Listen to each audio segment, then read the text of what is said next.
Well, it's my impression of everybody that with NFSC this past year has been a whiplash of information. There has been a lot of truth put out. You get out there and then you hear a lot of the things that they say about the Chinese people about they're all CCP. That's just clearly not a fact. And the propaganda that gets put out and the way that they try to make it like you guys are coming here to take over everything. That's just simply not true. And as I've worked with the NFSC this past year, it's really come to bring it to the point that, we got some work to do to get out there and really beat the CCP. And you guys are really doing a great job on taking them down. A lot of people are getting informed correctly. And as I've met the people here at the Gala, I've been really impressed about how everybody is just hardworking people, and they're just normal like everyone else. And I've really, I've always loved the Chinese people anyway, just because they're my kind of people. But everybody that supports the NFSC has just been really great, Isla. Thank you, Dustin.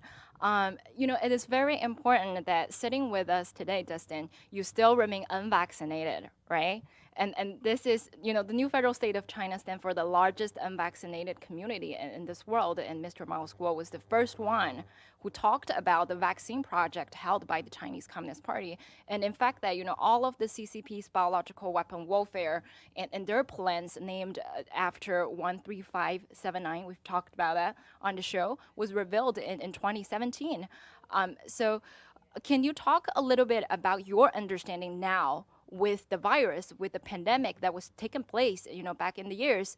Do you recognize that the pandemic, that we can name it the CCP virus, but not the China virus? Absolutely. We should really turn it to the CCP virus because, Chinese people didn't get out there and release this trying to kill everybody because it would have affected them as well, right? So I am unvaccinated.